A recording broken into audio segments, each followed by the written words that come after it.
more lengthy bios, but I'll give you just a quick highlight from each of their backgrounds. For Chief J.K. Gonzama, he's an internationally respected litigator and arbitrator, scholar, publisher, and author, a past chairman of the Chartered Institute's Abuja chapter, and a leader of many professional organizations here. And most recently, as we saw on Wednesday, for those of us who were able to make the ceremonial opening, he is chairman of the new Janata International Center for Arbitration and Mediation here in Abuja. To his left, yes, let's a moment of welcome for him. To his left, we have Oscar Igmonimo, who is one of Time Magazine's 10 next generation leaders. He is a founder of Chowberry Inc., a technology-driven social business helping retailers cut food waste and improve food accessibility. He is a recipient of the prestigious Rolex Award for Enterprise and Applied Technology, has prior experience working for the National Security Advisor's Office in Nigerian military establishments, and also has worked with lawyers and arbitrators in many capacities. So while the chief can talk about his own experience as a lawyer practitioner in this field, Oscar is going to contribute experience in entrepreneurship and working with lawyers for concrete strategies for building your ADR practice. So welcome, Natalie. Thank you. And with that, if we can get the first poll question up for everyone, if that's possible. Okay. We would like to know, in your opinion, what represents the biggest challenge to the growth of your ADR practice and winning new business. So while you take a moment to answer that poll, again, go to slido.com with the password and we will take our discussion from there. Thank you.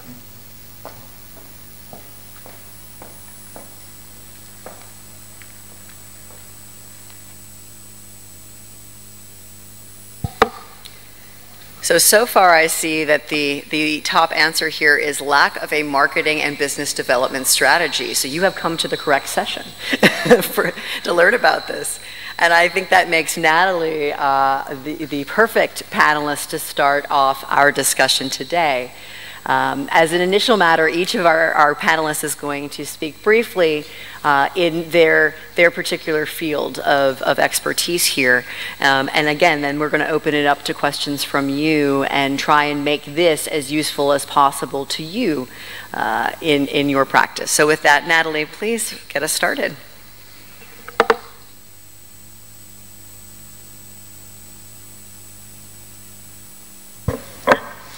Good morning, everyone. First, I want to say thank you so much for having invited me to your conference and to Nigeria. I speak and travel all over the world, and so it is not just my opinion, but I think the opinion of many, many people who come here, that Nigeria is a fantastic country with beautiful, warm, friendly, generous people. And it's my great pleasure to be here, so thank you for having invited me. I also want to make mention that the talk yesterday was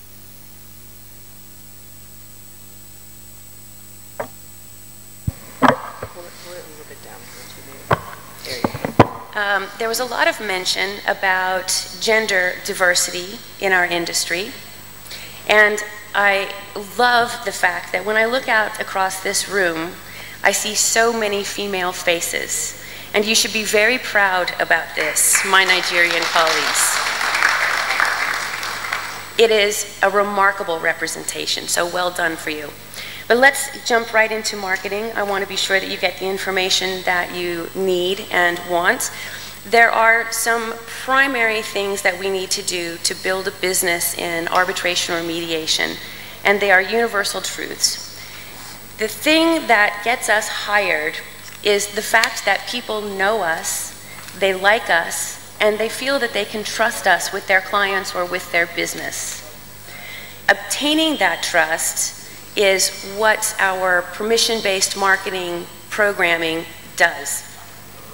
And we get that permission-based marketing strategy off to a start with a few very simple things. We write for our primary target market. We speak for our primary target market. We network within our primary target market. We train our primary target market.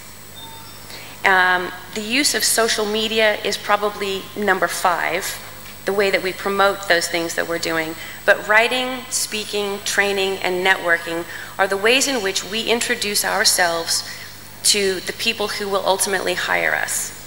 And those are the key things that we do. 30 years ago, it would have been advertising in a periodical or a newspaper. It would have been much more traditional advertisement. But over time, things have changed. And we realize now that it's all based on relationships. So when you're thinking about the kind of practice that you want to build, think about the person most likely to hire you in a specific industry. And you'll want to choose based off of either your personal experience. So for example, if you've been an engineer for 20, 25 years, the people who are most likely to hire you are going to be in the construction industry or on a dispute review board. It's going to be those people that have the greatest appreciation for your experience. If you're a young person and you don't have a career's worth of experience, then you want to benefit from your youth, which is an absolute possibility, and look for those opportunities that are in young or emerging markets. Cryptocurrency is an example. Technology. Those are the places where young faces are most appreciated. That's probably not a great place for me to hear a case. Cryptocurrency isn't a language that I understand or speak. Technology is not my forte. But for young people, that's an excellent opportunity for you to enter into an appropriate marketplace. For those of us who've had a career already, we want to build off of that foundation. And so we go to those people, we network with those people, we talk to those people, and we don't even have to always talk about arbitration or mediation. It can simply be that we talk to them about anything at all. We can talk to them about golfing, we can talk to them about their families, we can talk to them about anything. But most importantly is that connection that we're building with someone. Marketing is a lot like being in a mediation. You have to say the right thing to the right person at the right time, which means as neutrals, marketing and promoting our businesses, we have to be talking about it all the time, right? So when we're at a networking event, it's not always most important to talk about who we are and what we do. It's most important to build a relationship, because at some point in time, the person that we're talking to is going to perhaps need our services or be able to provide our name as a referral. And that's what's most important. So we network within our primary target markets. Networking here is fantastic. Keeping our skills sharp about arbitration and mediation is important. But networking within your primary target market, or even a secondary target market, that's where we're going. And networking, it's a bit like dating. It's long-term relationship building. So it's probably not likely that you go to a networking event and you meet someone and they hand you a case. It happens over a long period of time, right? The same with writing, speaking, and training. When we're talking about writing, you can write an academic page, you can write a paper rather, you can write a white paper. But the kind of writing that seems to be best received by our target markets are a bit more on the narrative side of things. Generally much shorter, little chattier opinion pieces. And writing is a great way for another organization to introduce you to its members. So when you're writing a paper and you want to have it published, you look at the publications, again, that your primary target market will read, and you submit those papers. You can chat up the person that publishes it and ask them what their readership would like. You can run a little informal survey, but you write that paper and you publish it. Then you use it on your own social media pages, your own LinkedIn. You use it to build your own resume and CV. Speaking, it's exactly the same thing. You want to speak to your primary or secondary target market, whomever they might be. And again, in this technological age of YouTube and everything's on a video and everything's a reality TV program, narrative seems to be the most powerful message. Unless you are in an industry that specifically really truly loves bullet points, telling a story is the most powerful way to make that happen. Training, although it seems contrary to train up more mediators or more arbitrators, the reality is that if you are in the construction industry and you train up 100 other architects to become a mediator or an arbitrator to hear construction cases, 99 of them will never actually become an arbitrator or a mediator. They will, however, when they have a case that needs to be sent to arbitration or mediation, or they're requested to provide a referral for arbitrator or a mediator, it's your name that will come up because you have established yourself as the credible authority on this particular topic. So although it seems contrary, it's a really powerful way to train future clients of yours. Writing, speaking, training, networking, those are the primary ways in which we develop relationships with people that will ultimately hire us or refer cases to us. Social media is the last thing, the last way in which you extend those relationships is by promoting that they exist, and we do that using social media. For our organizations, professionals, associations, LinkedIn is the most powerful of those tools that we have at our disposal. And on LinkedIn, you can post a video, you can post a photograph, you can write an article, and you can reach out to other people. And so reaching out and making those connections, you have to actually, touch the button and make the effort. But you can introduce yourself to those individuals that you want to work for or work with. Social media is a very powerful thing that I will remind you gently, never dies. So be careful what you post because it doesn't go away, it lasts for forever. So if you're going to write something that is a bit risque, maybe think twice. Always go to the more polite version, I would encourage you. Twitter, Facebook, Instagram, those were available for us. They're not really the powerhouse for our industry. An exception might be that if you run a nonprofit organization that provides mediation or arbitration, for instance, to families at risk, Facebook might be something better, or Twitter might be something better because your clients are not a member of a law firm or a business. It's a little less formal. They're probably pro per, and they're looking for those kinds of resources. The last thing that I want to mention is that worldwide, my most successful clients have one thing in common. And that thing is that they understand and define themselves first and foremost as a business person, as an entrepreneur. They happen to specialize in neutral services. They happen to be in arbitration and mediation, but they self-identify primarily as a business person, as an entrepreneur. And that's not just a play on words, that is how they define themselves. For as much time as they spend at conferences like this to keep their ADR skills sharp, they spend twice that much time at business seminars, reading business books, attending marketing seminars, reading marketing books. They devote time each and every day to doing maybe just one small thing, but they devote some time every day to building their practice. It might be something as simple as sending a thank you note, sending an email, setting a date for a coffee, sending out proposals to be a speaker, a writer, a trainer. It could be any one thing, but they do something every single day to work on their practice, and they do it first. It's a bit like being in a marriage or being a parent. If you don't have self-care, if you don't take care of yourself, you can't be a very good spouse or a very good parent. In that same vein, if you don't first take care of your business, the business won't last long enough for you to take care of your clients. You have to have self-care first. So read a marketing book, read a business book, be an entrepreneur, be a business person.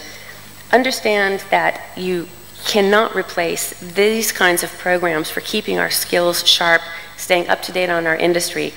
It means you have to add in more activity. I understand that that's difficult for some of us, but it is imperative having that mindset of entrepreneurship. Thank you so much, Natalie. And on the topic of entrepreneurship, I think this is a perfect segue into Oscar sharing his thoughts and experiences on this point. So Oscar, please. Thank you. Yeah. Thank you, Zanda.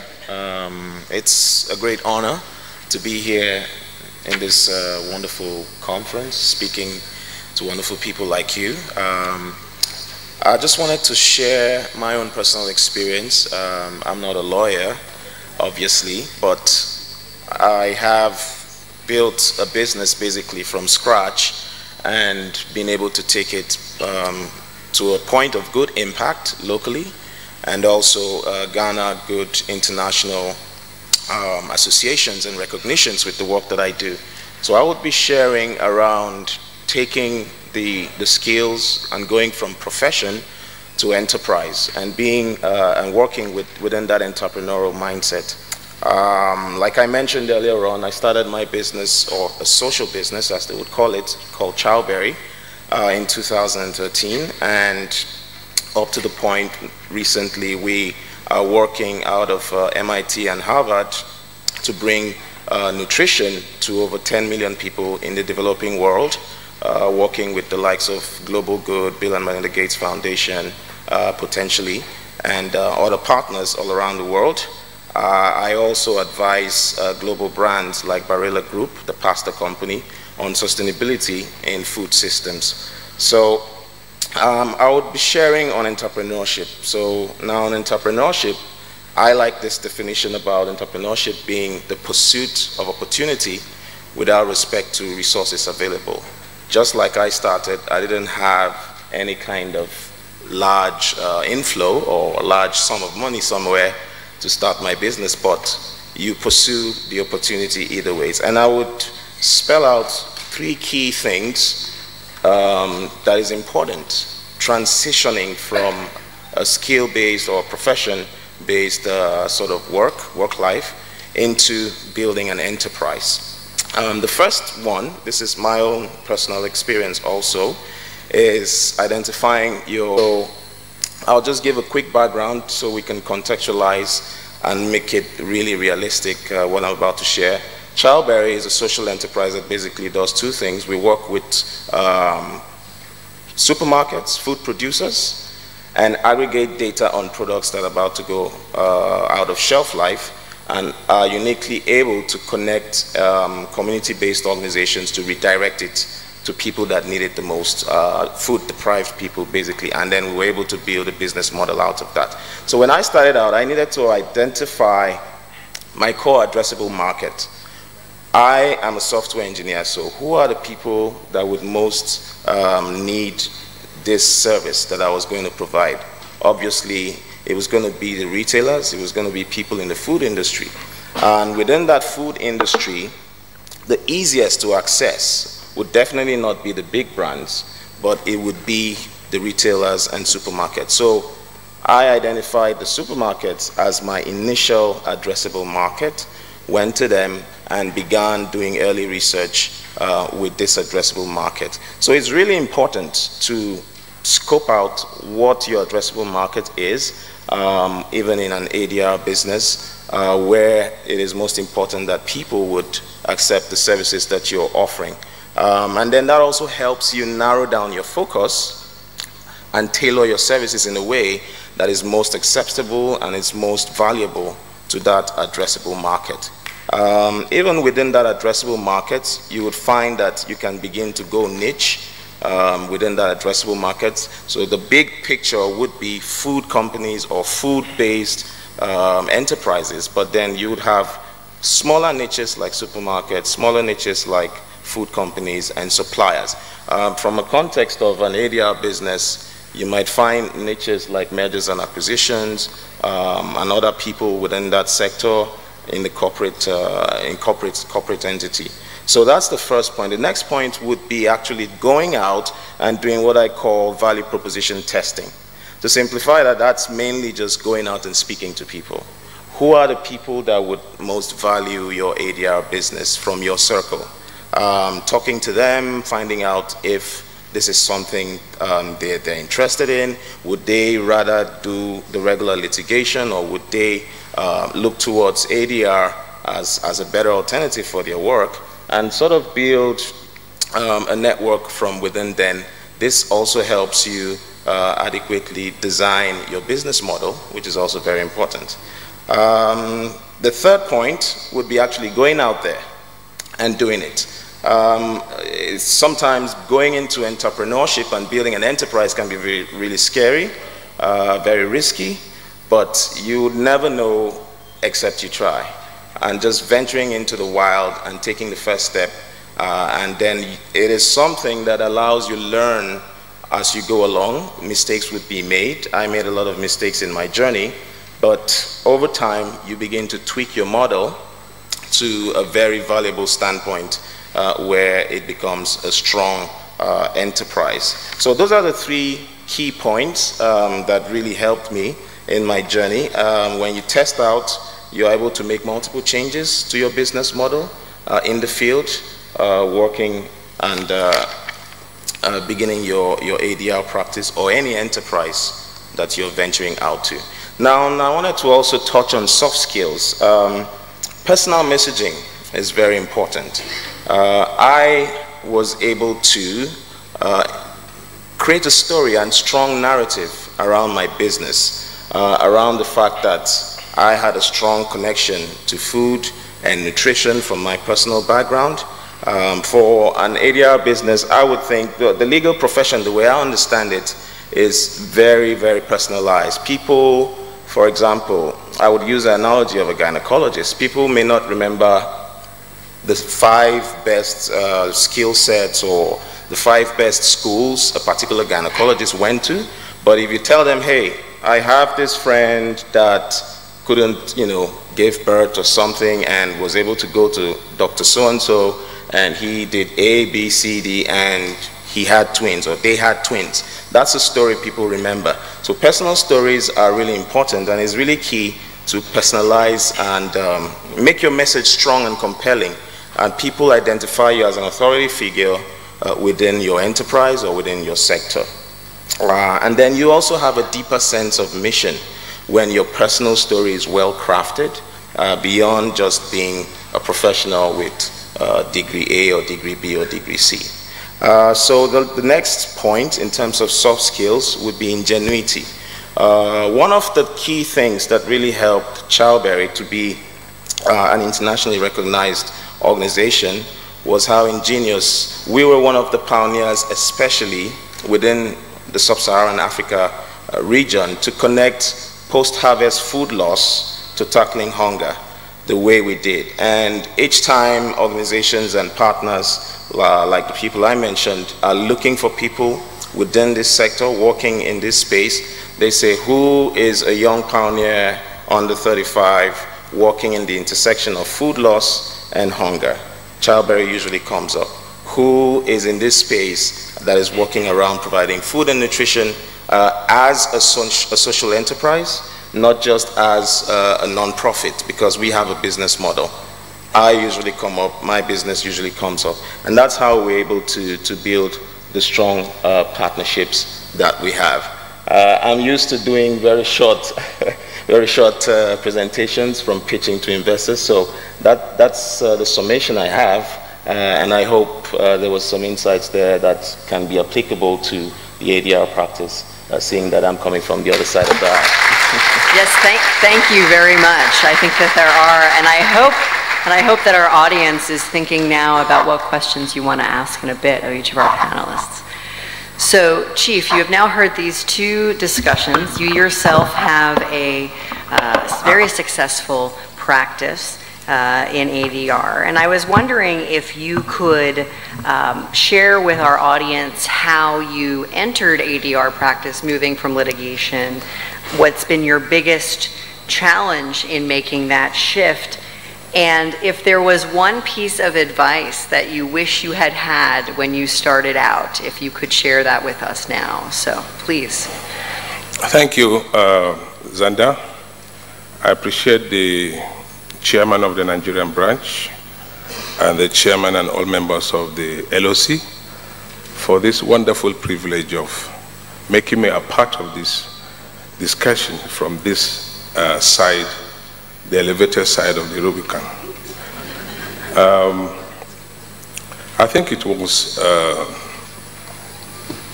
Shakespeare, as far back as 1602, in Twelfth Night, that did say through Marvelio that some are born great, some achieve greatness, and some greatness is thrust upon them.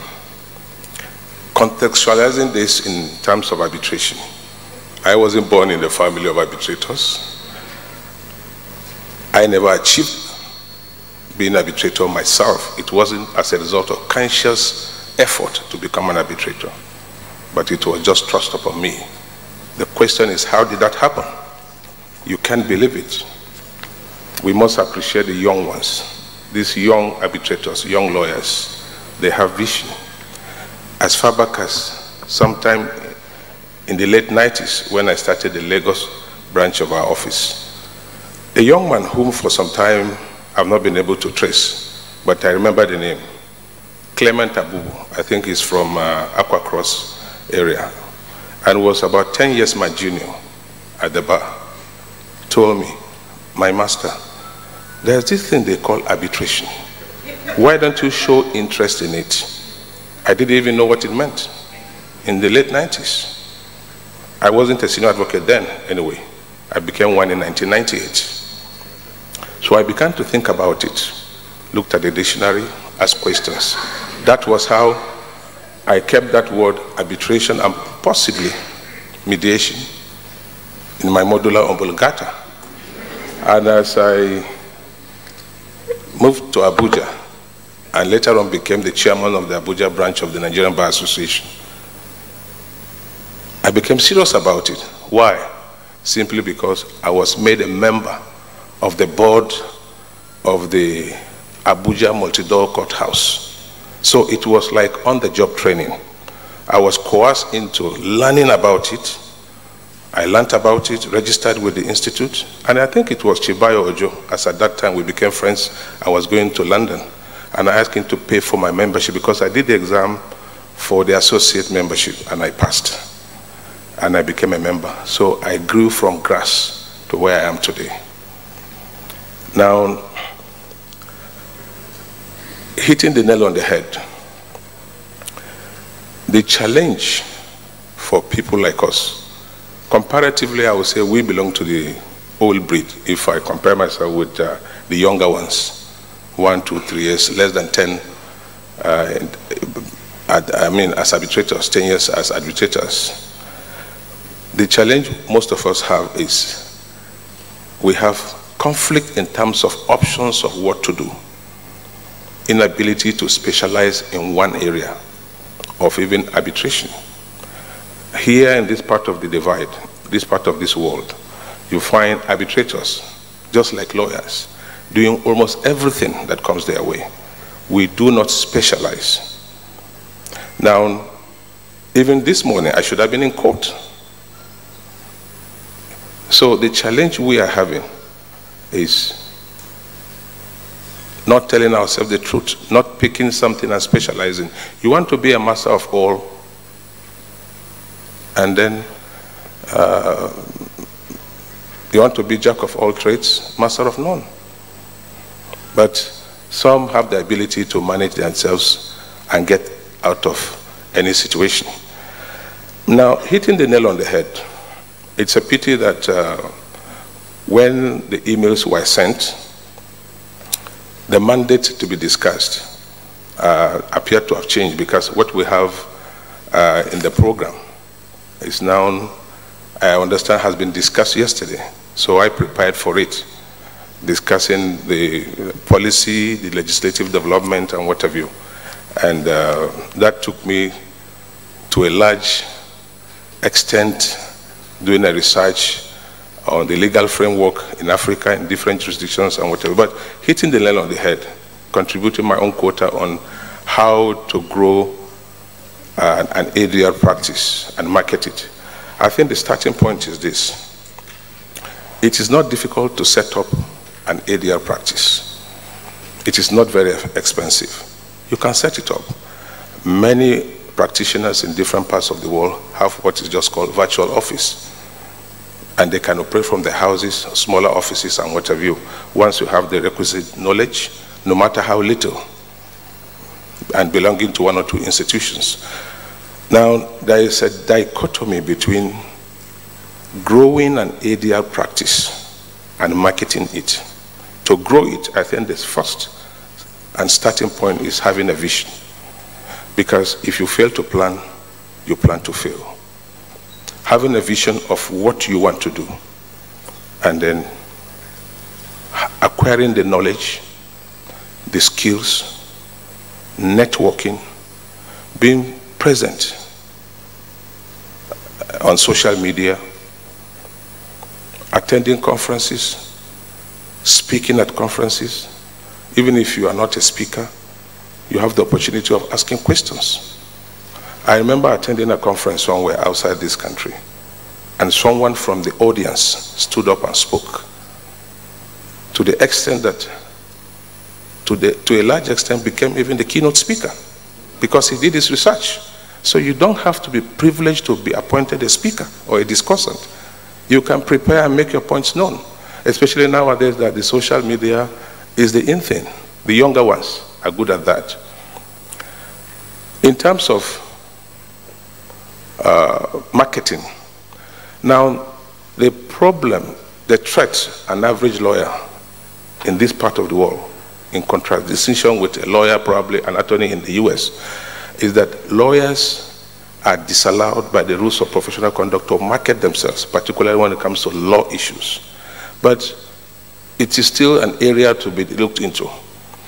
Now, as an arbitrator, cum lawyer, I believe you can still market yourself. Market yourself, have a good CV, not the general CV, arbitration CV, arbitration biography. Ensure that you go to places, network with people, and acquire enough knowledge and make sure that you are visible. And as a young arbitrator who is growing, ensure that you identify someone whom you can refer to as your mentor. If you have someone locally, close by, that you can see physically, nothing stops you. Have the confidence, have the self-esteem, and approach the person and talk to him. Make him your friend and learn from that person. Offer to serve, because service is the pathway to greatness. Without service, you cannot rise. Free service, gratuitous service. And by the time you acquire and you make yourself known, you will be the reference point. And your first referral is the starting point. If you do well, that ability to do well is your CV on your forehead that you are carrying. And references will be made at all times to you. And by so doing, you grow from grace to grace. From grace to grace, sorry. You grow from grace to grace. Just like someone like me has been doing. Like I said, my mandate was to talk about some other areas, but I have joined those who have been good at marketing, either as entrepreneurs or marketers, to discuss an area which I think I should also be interested in. So I want to believe that one has a duty to be self-confident, to be resilient, and to be outspoken, and to make yourself very visible, write articles, publish in the newspapers, publish on social media, not just promoting yourself and advertising yourself as an arbitrator, but educating your followers so that the arbitration community can grow and the young ones will have someone they can learn from. Luckily, these days, arbitration and ADR is taught not just in some law schools, but even in some faculties of law. I think you can cash on that, and you have a brighter future, you the younger ones. The future is already here. The future is in your hands. You can create your future. One thing you cannot do is to amend your yesterday. I think it was Wole Soyinka that told us a long time ago, no one can buy his yesterday, but if you work hard, your future is in your hands. So I think these are the few comments I have on marketing, ADR, and... Thank you. Well, with a mind to what you are going to do in the future, we have 2 questions to ask you for a poll, and we'll do them in short succession. The first question for the poll, oh, we already have a lot of questions here. Okay. How many hours per month do you currently spend on business development activities? We'd like to know a little bit more about what you're doing now before we answer questions. So if you could go ahead and answer this. Again, go to slido.com, and the password is CIARBNG if you haven't already been on there.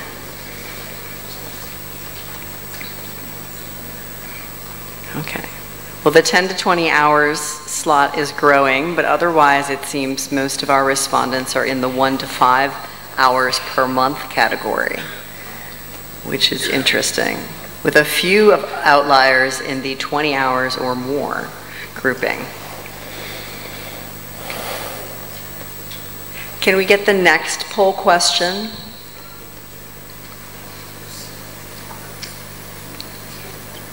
And this one's going to be about what you're spending your time doing during those hours. On which business development activity do you spend the most time per month?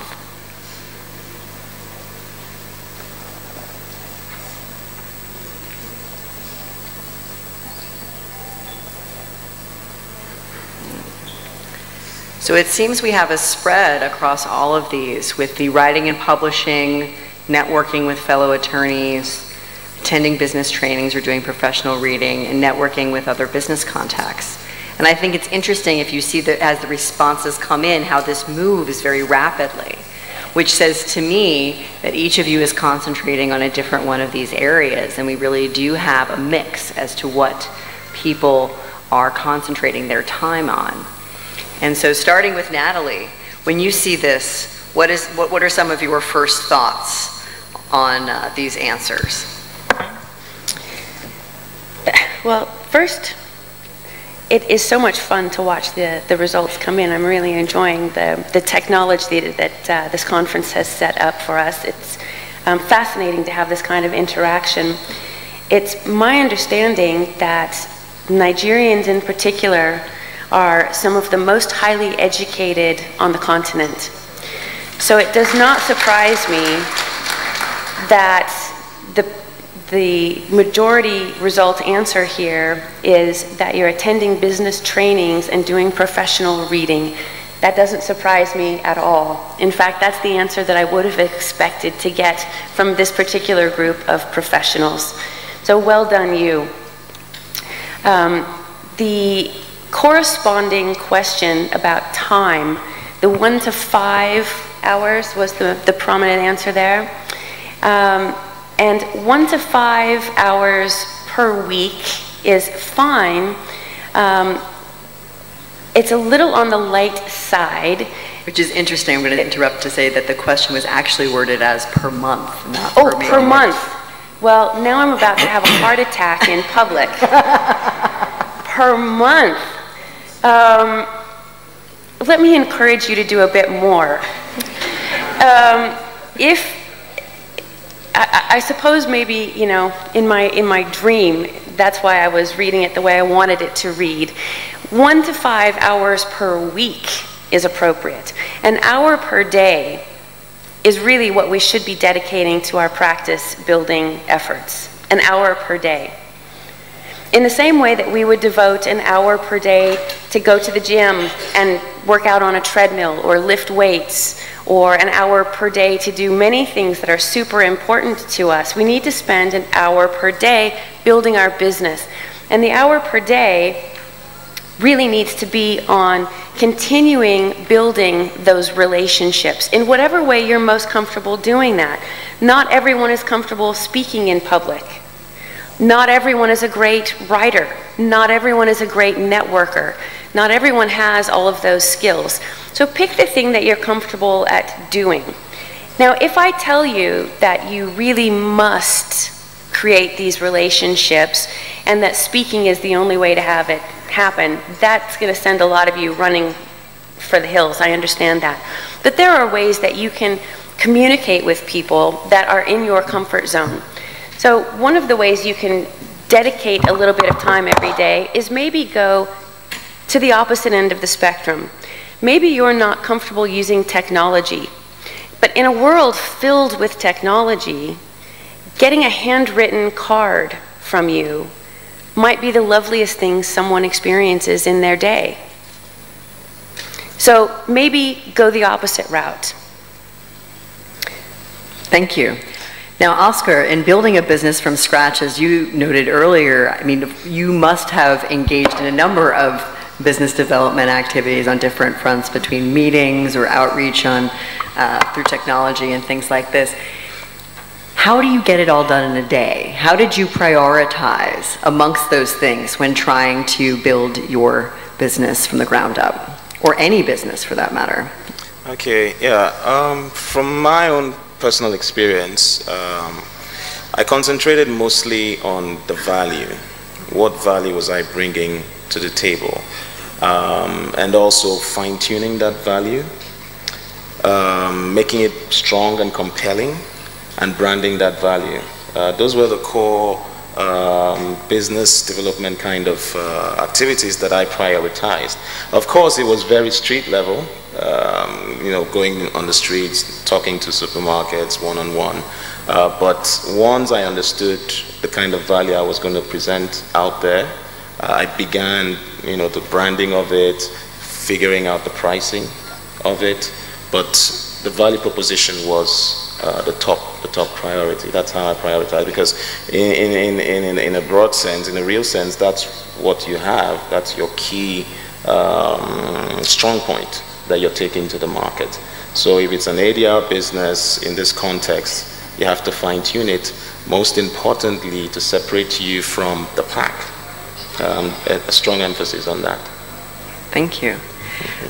Chief, in building your practice, what is something that you have done that in retrospect either didn't work or you wish you had not spent as much time on as you did? Well, I think I should have probably been more serious with growing my practice and career in arbitration. And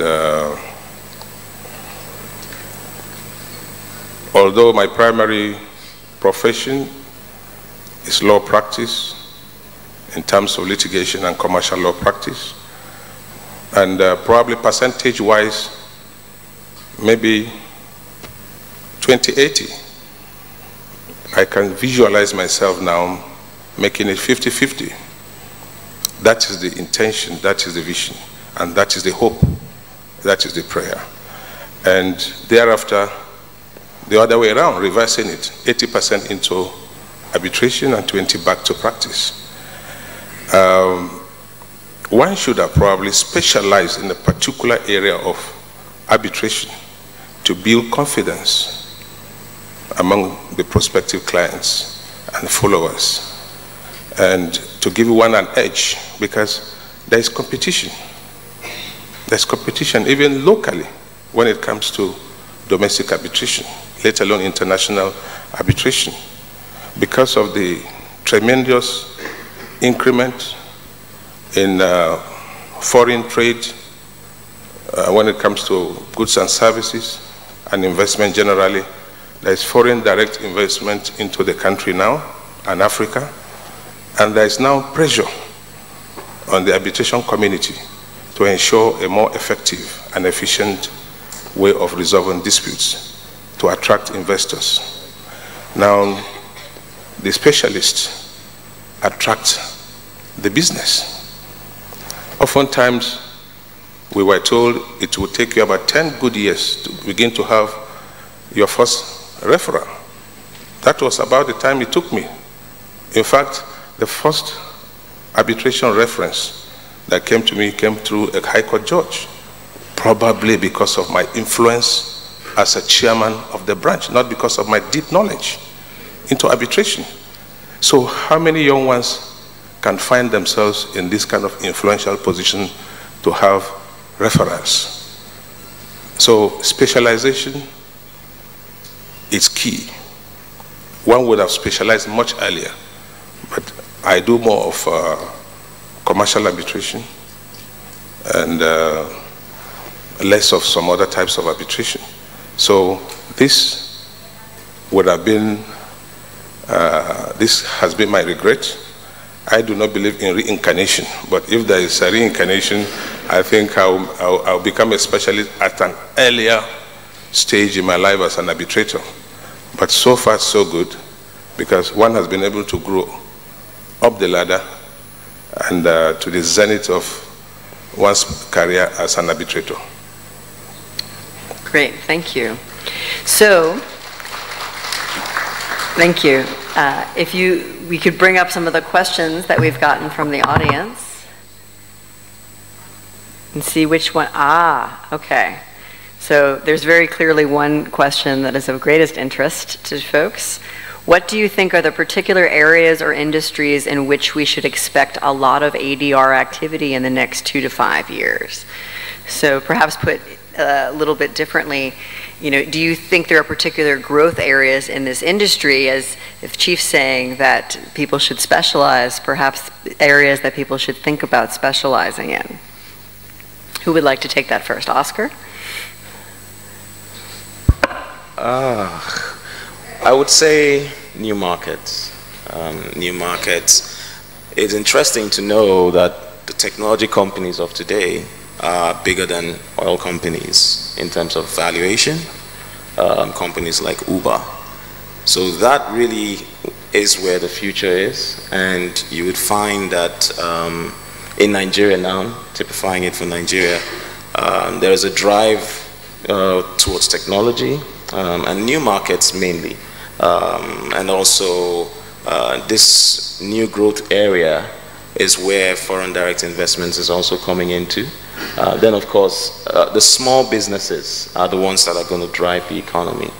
I think there's a big opportunity in that direction for someone starting out.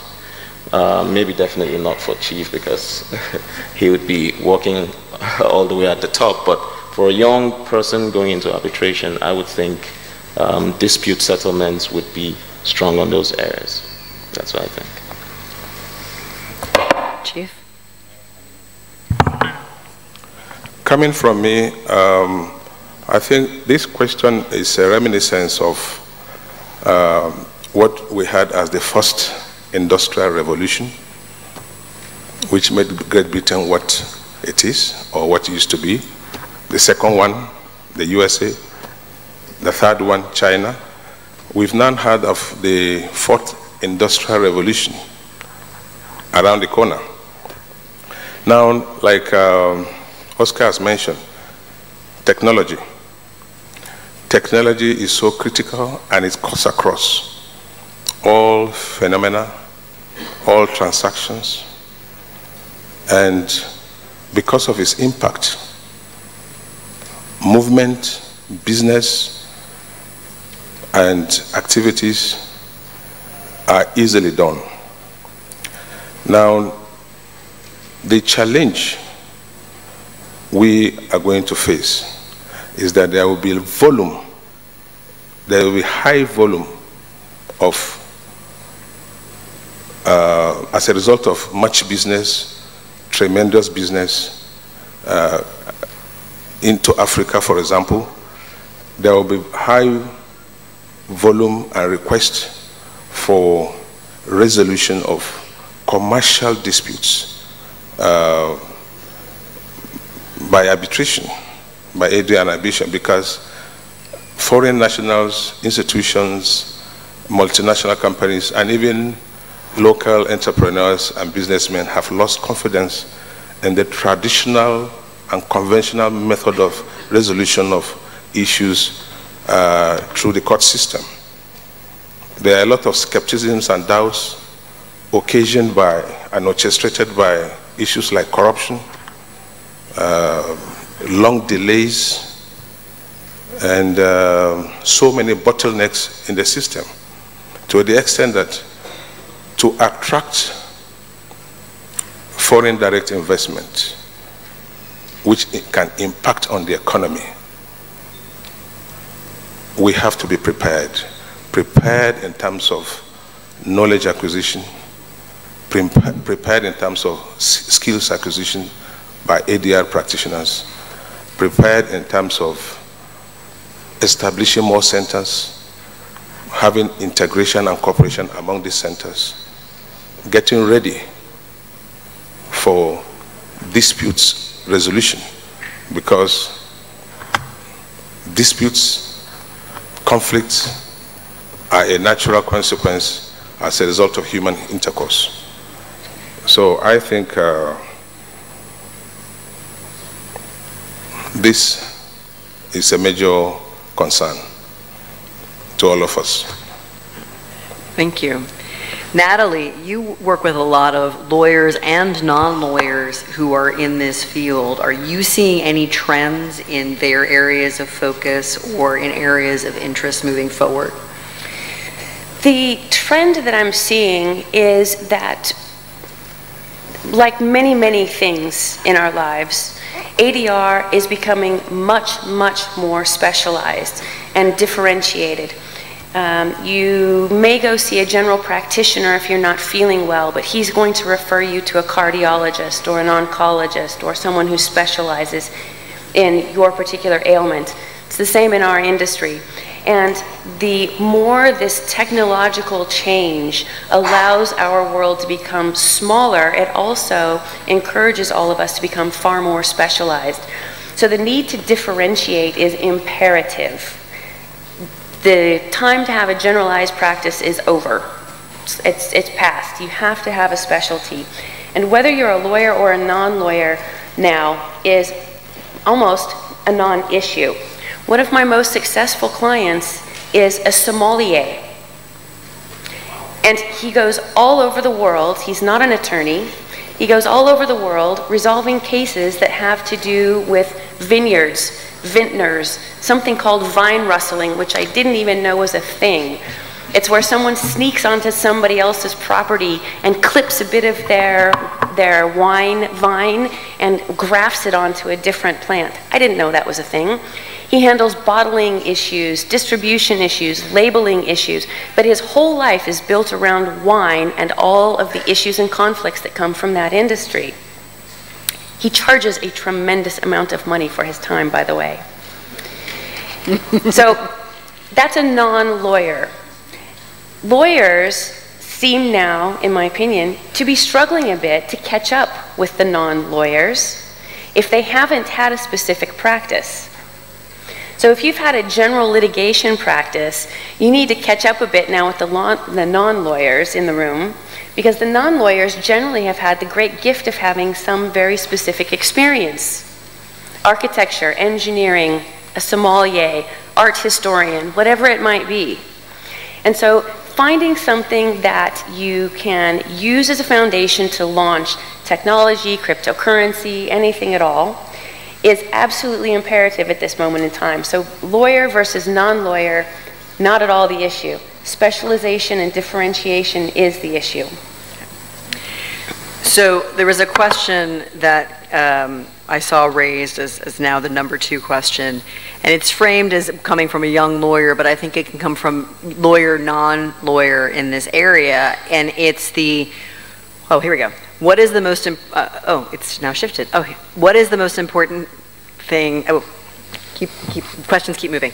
So if you're new to arbitration, how do you market yourself within arbitration? But when you're still new to arbitration, how do you get, which comes first, I guess is another way to put this question. That chicken and egg conversation has been going on for all of us. So when we started in the law firm, nobody wants to give you a big case because you've never had a big case. So you can't get, you have to figure out how to get there. Well, it's a little bit easier for us in ADR because we do have community mediation and arbitration centers that serve people at risk. You can volunteer with those associations and organizations. You can hone your skills, you can meet people, and you can get that resume built up. Honestly, one of the most important things that you can do when you're new in your career is just ask for the business. And people may tell you no, but they also might tell you yes. And if you don't ask, it will obviously always be a no, and you'll never get the yes. But one of the most important things you can do new to ADR is ask. Just ask for the business. Another question that has come in, and I think this applies to Chief, is one about conflicts. I've seen assorted questions here that talking about what are some issues with marketing with regard to conflicts or ethics issues. I'm sure in your practice, balancing litigation with being an arbitrator has at times raised potential conflicts. So can you speak a bit about how you've addressed that, conflicts of interest? Have you had a problem with positional conflicts between being an arbitrator and a litigator or counsel, things like this? Well, there are many angles from which one can answer the question, but probably I'll start this way. To be a good and effective legal practitioner or attorney, if you have the knowledge of arbitration and NDR, it becomes an edge. Even if you don't practice arbitration and ADR, if you have the knowledge and the skills, it gives you an edge over and above your colleague who lacks or is having insufficient knowledge in it. Having said that, I want to say that for a young arbitrator, majority of whom are lawyers, to get your first arbitral reference or referral, it's really a difficult thing, because it's one thing to have the knowledge and skills, it's another thing to be able to attract the business, because no one goes into arbitration for free or as a Father Christmas. Arbitration is business. You want to earn income. You want an earning. I think ability to sell yourself by being very visible and offering free service, identifying senior arbitrators whom you can regard as your mentors, can be the starting point. Now, if you don't market yourself, you might be the most talented arbitrator around, with the knowledge, with the skills, but you don't utilize it. And you are not known as a practicing arbitrator. And at the end of it all, you cannot count on the number of references you have handled. Speaking for myself, in terms of managing